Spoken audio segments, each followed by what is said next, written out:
Hello दोस्तों, मैं हूं पुनीत और आज मैं फिर से आपके लिए लेकर आया हूं एक बेहद ही डरावनी और खौफनाक भूतिया कहानी जो आपको भी अंदर तक डरा देगी। हमारी आज की कहानी बिल्कुल सच्ची कहानी है जिसे हमारे एक सब्सक्राइबर ने भेजा है।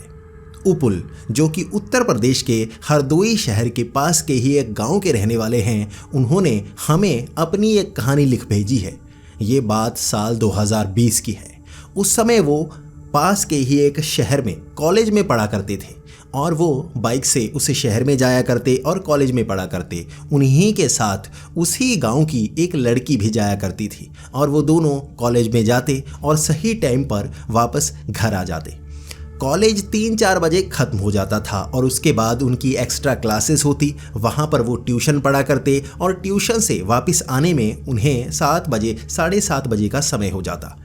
ये महीना अक्टूबर का था और अब दिन छोटे हो चुके थे और उन्हें घर आने में काफ़ी वक्त लग रहा था, यानी कि 7 7:30 भी हो जाते तो वहाँ पर काफ़ी ज़्यादा अंधेरा हो जाता। और इस बार वो बाइक लेकर सीधा घर की तरफ निकल पड़े थे। वक्त 7:30 का हो चुका था, अंधेरा हो चुका था और शहर से घर आने में लगभग 1 घंटा लग जाया करता था।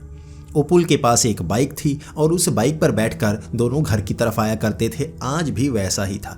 7:30 वो जब घर की तरफ निकले थे तो आज शहर में भी लाइट गई हुई थी और आसपास के जितने भी गांव थे वहां पर भी कोई पावर कट लगा हुआ था। इसलिए जब वो सड़क पर आ रहे थे स्ट्रीट लाइट भी नहीं जल रही थी। आज अंधेरे का माहौल था और उन्हें भी ऐसा लग रहा था जैसे बिल्कुल अंधेरा हो और डर के कारण उनकी हालत थोड़ी पतली थी। लेकिन काफ़ी समय से वो कॉलेज जा रहे थे और कई बार रात को कट लगा करते थे। आज भी वैसा ही एक साधारण सा दिन था, बस उन्हें थोड़ा सा डर लग रहा था। इस बार उन्होंने चुनाव किया गांव आने का, वो पुरानी वाली सड़क से। ये सड़क बिल्कुल खेतों के बीच से, छोटी सी सड़क थी, वो खेतों के बीच से होकर निकलती और गांव के अंदर जाती। वरना बड़ी वाली सड़क घूमकर एक नदी पड़ा करती थी, वहाँ से घूमकर गांव की तरफ जाती थी। वहाँ उस रास्ते का अगर वो चुनाव करते तो 2 किलोमीटर लंबा रास्ता पड़ता। इसलिए उन्होंने वो गांव के बीच वाले रास्ते का चुनाव किया। पहले भी वो इस रास्ते का चुनाव किया करते थे और इस बार भी उन्होंने इस रास्ते को चुना तो था, लेकिन लाइट के कट होने के कारण वहाँ बहुत ज़्यादा अंधेरा था। इतना अंधेरा था कि दूर तक कुछ देखा ही नहीं जा रहा था। जितनी बाइक की लाइट पड़ती उन्हें उतना ही नज़र आ रहा था। और वो जब अपने उस गांव के खेतों के पास पहुंचे, उन्होंने सड़क की तरफ देखा। सड़क के बिल्कुल बीच में एक छोटी बच्ची बैठी हुई थी। वो बच्ची बिल्कुल सर नीचे की तरफ करके सड़क पर कुछ लिख रही थी। अब उपुल को और उसकी दोस्त को पता था गांव में इसी तरह से कई घरों में लाइट नहीं है और बच्चे पढ़ने के लिए स्ट्रीट लाइट का सहारा लेते हैं, यानी कि किसी के घर के आसपास कोई लाइट लगी हो जो सड़क की तरफ हो या स्ट्रीट लाइट लगी हो जिसकी रोशनी बहुत ज़्यादा हो, तो बच्चे किताबें और नोटबुक लेकर उस स्ट्रीट लाइट के नीचे बैठ जाया करते और वहाँ पढ़ा करते। और गाँव के अंदर ऐसे कई लोग उन्हें दिखा करते थे जो इस तरह से पढ़ा करते थे, कई बड़े बुजुर्ग, कई बच्चे। और स्ट्रीट लाइट के नीचे रात को 10 बजे तक भी काफ़ी भीड़ रहती क्योंकि रोशनी वहाँ पर होती। और इस बार अंधेरे में उन्हें एक बच्ची मिली थी जो सड़क के बीच में कुछ लिख रही थी और आसपास स्ट्रीट लाइट भी नहीं थी। ये तो खेत थे, यहाँ तो स्ट्रीट लाइट भी नहीं थी और कोई रोशनी भी नहीं आ रही थी। बाइक की रोशनी में वो बच्ची दिखी थी जो ज़मीन पर कुछ लिख रही थी। पहले तो उपुल काफ़ी तेज़ बाइक चला रहा था और धीरे धीरे उसे लगा कि वो बच्ची हट नहीं रही है। उसने हॉर्न मारे, लेकिन बच्ची, जिसके बाल अपने सर के आगे थे, फिर भी वो नीचे कुछ लिखे जा रही थी। उसने कोई स्कूल के कपड़े डाले हुए थे। दूर से पता तो नहीं चल रहा था कौन सा रंग है क्योंकि काफ़ी अंधेरा था और लाइट भी बाइक की पीले रंग की होती है, साफ साफ नहीं दिख रहा था। लेकिन इतना पता लग रहा था कि ये कोई स्कूल की बच्ची है जो यहाँ पर बैठी हुई है। जैसे ही वो उस बच्ची के काफ़ी करीब पहुँचा, उसने बाइक काफ़ी धीमी कर दी और पीछे से उसकी दोस्त ने भी कह दिया, जरा बाइक को ध्यान से चलाना, बच्ची से मत टकरा जाना। अब इसके बाद उपुल थोड़ा सा घबराया और उसने एक साइड बाइक रोक ली। अब वो देखना चाहता था आखिर ये बच्ची यहाँ खेतों में क्या कर रही है और कहीं ये यहाँ भटक तो नहीं गई, इसे चोट तो नहीं लगी। सबसे पहले तो उपुल जब तक चाबी घुमाता, उसकी दोस्त पीछे से उठी और चलकर उस लड़की के पास जाने लगी। अब उपुल ने भी जल्दी से बाइक का स्टैंड लगाया, चाबी निकाली और वो भी भागकर आगे की तरफ बढ़ने लगा। जैसे ही चलते चलते वो उस लड़की के करीब गए, उस लड़की के हाव भाव काफ़ी अजीब से लग रहे थे। अब स्कूल की बच्ची थी वो, और स्कूल के कपड़े उन्होंने पहचान लिए थे। काफ़ी ज़्यादा अंधेरा ज़रूर हो गया था, लेकिन हाथ में जो टॉर्च थी उसकी रोशनी में अब साफ साफ दिख रहा था। ये सफ़ेद रंग की टॉर्च थी, इसमें उन्हें साफ दिख रहा था ये नीले रंग के कपड़े थे जो यहाँ के बड़े स्कूल की यूनिफॉर्म थी, यानी कि उस स्कूल की बच्ची थी वो। लेकिन सड़क के बीच में क्या कर रही है, ये जानने के लिए दोनों चलते चलते उस बच्ची के करीब जाने लगे। जैसे जैसे वो उस बच्ची के करीब जाते जा रहे थे, उन्हें थोड़ी सी घबराहट हो रही थी। वो बच्ची कदमों के आवाज़ सुनकर भी अपना सर ऊपर नहीं कर रही थी, लेकिन उसका हाथ चल रहा था। ज़मीन पर वो कुछ लिख रही थी। पहले वो अंधेरे में लिख रही थी, बाद में वो हाथ में टॉर्च की रोशनी जो वहाँ पर पड़ना शुरू हो गई, उससे वो भौचक्का सी नहीं हुई थी, तो वहीं पर उसी तरह काम करती जा रही थी। इसके बाद अब उपुल अपनी उस दोस्त से भी आगे निकला। वो लड़की के बिल्कुल पास गया और वहां जाकर पूछने लगा, तुम यहाँ क्या कर रही हो? चोट वोट तो नहीं लगी? और घर चलो, इतनी रात को अंधेरे में क्या कर रही हो?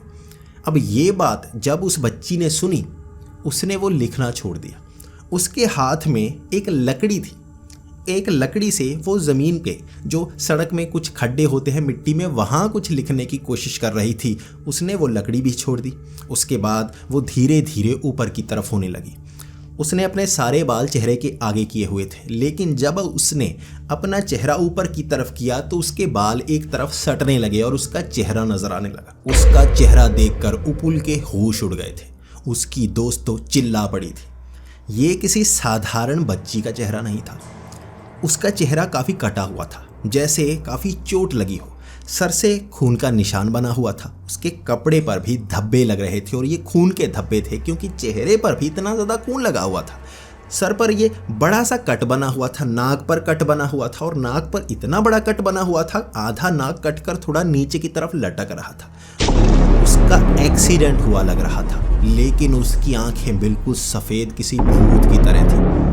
ये देखकर उपुल के कदम पीछे हटने लगे, लेकिन उसकी दोस्त तो पहले ही काफ़ी दूर भागकर बाइक के करीब पहुंच गई थी। वो तो बहुत ज़्यादा डर गई थी, जैसा कि लड़कियां करती हैं। लेकिन उपुल अभी हिम्मत दिखा रहा था। उसे समझ में नहीं आ रहा था सच में ये कोई भूत है या किसी बच्ची का एक्सीडेंट हुआ है, और यहाँ पर वो बोल भी कुछ नहीं रही। इसके बाद वो भयानक चेहरा ऊपर की तरफ हुआ और वो बच्ची उठकर खड़ी हो गई। जब वो बच्ची उठकर खड़ी हो गई, उपुल ने अपने कदम पीछे हटाने शुरू कर दिए, क्योंकि वो डर गया था। अंधेरे में इस तरह जख्मी बच्ची को देखकर भी वो घबरा गया था, और अपनी दोस्त की चीखें सुनकर उसे ज़्यादा डर लग रहा था। पता नहीं, लड़कियों की चीखों में कुछ तो होता है कि सब डर जाते हैं। शायद इसीलिए फिल्मों में लड़कियों की चीखें डाली जाती हैं, मर्दों की चीखें नहीं डाली जाती। मुझे नहीं पता वो कॉन्सेप्ट, लेकिन यहाँ पर भी अब उपुल के साथ कुछ ऐसा हो रहा था। वो लड़की से इतना नहीं डर रहा था जितनी अपनी दोस्त की चीखों से डर रहा था। वो पीछे से चीखें मार रही थी, भूत भूत। तो उपुल कदम पीछे हटाने लगा, और हटाता हटाता वो बाइक के काफ़ी करीब पहुंच गया। लेकिन अब वो बच्ची भी आगे की तरफ बढ़ना शुरू हो गई थी। वो अब जैसे उपुल के करीब आ रही थी, लेकिन उसके कदम बहुत धीमे थे। धीरे धीरे कदम बढ़ाती हुई वो उपुल के करीब जाने लगी, और अब उपुल ने एक चीज़ नोटिस की। वो बच्ची आगे की तरफ तो बढ़ रही थी। हो सकता है वो भूत थी या साधारण लड़की थी, कोई प्रैंक कर रहा हो सकता है, लेकिन उसके पैर उल्टे थे। उसके पैर बिल्कुल उल्टे और एड़ियां आगे की तरफ थी। जब इस तरफ उपुल का ध्यान गया, उसने बाइक अपनी स्टार्ट की। वो रोशनी आगे की तरफ पड़ी, साफ साफ दिखा उसे। उस स्कूल की बच्ची ने स्कर्ट, छोटी सी स्कर्ट पहन रखी थी, जैसा कि 10 से 12 साल की लड़कियां स्कूल में यूनिफॉर्म पहनती हैं। उससे उसके पैर बिल्कुल साफ दिख रहे थे कि एड़ियां आगे की तरफ है, पंजे पिछली तरफ है। और यहाँ पर कहानियाँ सुनाई जाती हैं कि भूतों के पैर इसी तरह से उल्टे होते हैं। ये देखते ही उपुल की भी चीख निकल गई, और पीछे से जो उसकी दोस्त चीखें मार रही थी वो सन्न हो गई। अब असली भूत देखा था तो वो पीछे से सन्न हो गई थी, और यहाँ उपुल जल्दी से चाबी लगाकर सेल्फ मारने लगा। अब बुरी किस्मत देखिए कि उसकी बाइक एक ही सेल्फ में स्टार्ट हो जाया करती थी। 3 साल पुरानी ये बाइक थी, लेकिन अब भी कोई प्रॉब्लम नहीं आई थी, आ जा रही थी। वो डरा हुआ था, हाथ कांप रहे थे, और जल्दी जल्दी वो सेल्फ मार रहा था। बाइक स्टार्ट नहीं हो रही थी, और वो प्रेत बच्ची वो धीरे धीरे चलती हुई आगे की तरफ बढ़ना शुरू हो गई। जैसे जैसे वो आगे बढ़ रही थी, उपुल डरता जा रहा था, सेल्फ मारता जा रहा था, बाइक स्टार्ट नहीं हो रही थी। जब वो लड़की काफ़ी करीब पहुंच गई तो उपुल समझ गया अब सेल्फ से ये बाइक स्टार्ट होने वाली नहीं। उसने किक मारना शुरू कर दिया, लेकिन उसकी दोस्त वो बाइक से उतरी, वो समझ गई थी ये बाइक स्टार्ट होने वाली नहीं। वो तो पीछे की तरफ भागना शुरू हो गई, लेकिन उपुल वो किक मारता रहा, लेकिन बाइक स्टार्ट नहीं हुई। लेकिन जब वो बच्ची काफ़ी करीब आ गई बाइक के, वो पकड़ सकती थी उसे, तो उसने अपनी बाइक वहीं पर छोड़ दी। वो बाइक नीचे गिरी और उपुल भी पीछे की तरफ भागने लगा। अब वो बच्ची भी धीरे धीरे कदम तेज कर रही थी, वो भाग रही थी और उसके भागने के एक आवाज़ भी आ रही थी, जैसे पाँव में कोई भारी चीज़ हो। ये घुंघरू या पायल की आवाज़ नहीं थी, जैसे कोई ऐसी चीज़ जो आपस में टकरा रही हो और लोहे की हो। ऐसी आवाज़ पायल या घुंघरू की नहीं होती, किसी और चीज़ की होती है। और वैसी ठश ठश की आवाज़ आ रही थी और वो लड़की भागना शुरू हो गई।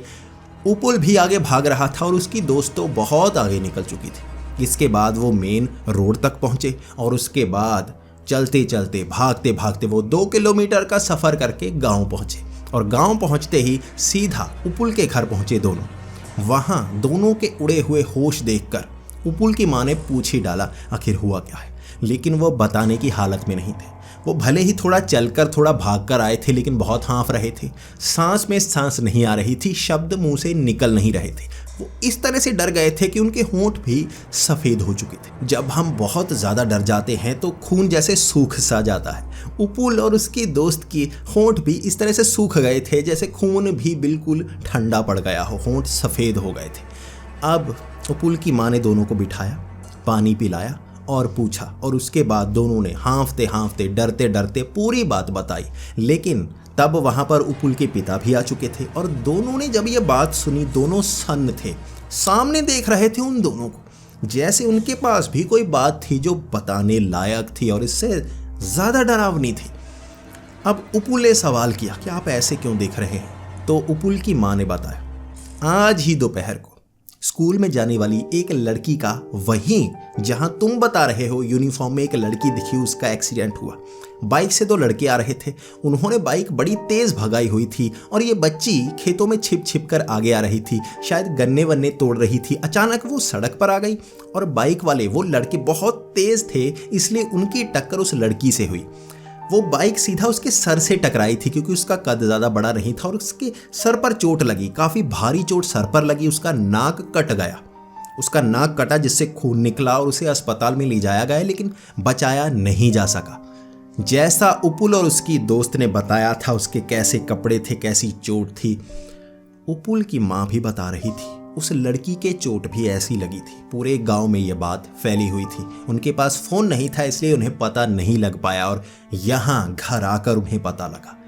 उन्होंने उस लड़की के प्रेत को देखा था। इसके बाद आने वाले कई दिनों में लोगों को वो लड़की नज़र आई। वो वहीं पर कुछ लिखती हुई नज़र आ रही थी और लोग वहाँ पर जब रुकते वो उनके पीछे पड़ जाती और उसके बाद वो गायब हो जाती। किसी को भी उसने नुकसान तो नहीं पहुंचाया, लेकिन लोग वहां से जाने से डरने लगे थे। रात को खेतों में जाने से डरने लगे थे, उस रास्ते का चुनाव करने से डरने लगे थे। और उसके बाद 1 हफ्ता लगभग बीता होगा, वहां पर पूजा पाठ करवाया गया और तब जाकर वो लड़की दिखना बंद हुई। माना जाता है कि जब उसका क्रियाक्रम करवा दिया गया, गंगा में उसकी अस्थियां बहा दी गई, तो उसकी आत्मा भी शांत हो गई और वहाँ दिखना बंद हो गई। लेकिन उपुल बताते हैं कि सच में उस रात जो उनके साथ हुआ था, आज भी वो उसको सोचकर बहुत ज़्यादा डर जाते हैं। वो अपनी दोस्त के साथ अब भी कॉलेज जाते हैं, लेकिन कभी भी उस सड़क से नहीं जाते।